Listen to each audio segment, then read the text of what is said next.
তো এই যে কাঁচা লঙ্কা, পেঁয়াজ, রসুন, আদা, তো টমেটো আর আলু কেটে রেখেছি। আর এই যে এখানে এই যে বাবা নিয়ে এসেছে চিকেন, এই যে চিকেন মিক্সিতে আমি এসে গ্রাইন্ড করবো, কেননা শিলনোড়াতে এতগুলো আমি করতে পারবো না। তো এই যে আদা রসুন, এই যে কাঁচা লঙ্কা, এই যে গোটা জিরা, এটাও আমি একসাথে আদা রসুনের সাথে দিয়ে দেবো।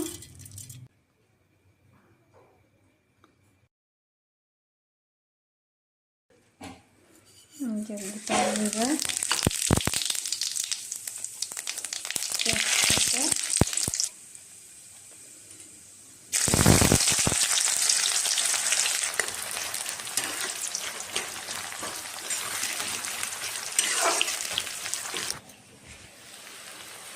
একটু লবণ দিয়ে দিই, পেঁয়াজটা নরম হয়ে যাবে।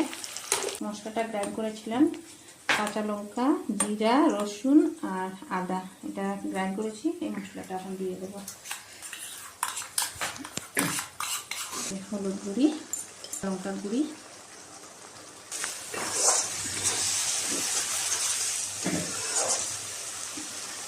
এখন আমি টমেটো কুচি ঢেলে দিচ্ছি।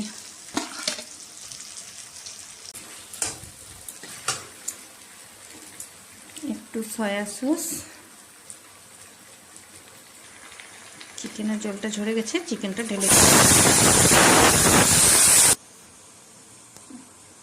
সামান্য আবার একটু লবণ।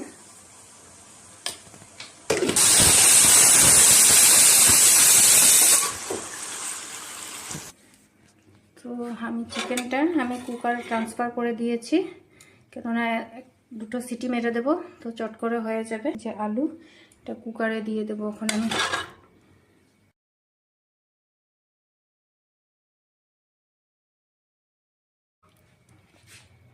এই যে দেখেন, ঢাকনা খুললাম, একটু গরম মশলার গুঁড়ি দিয়ে নামিয়ে দেবো।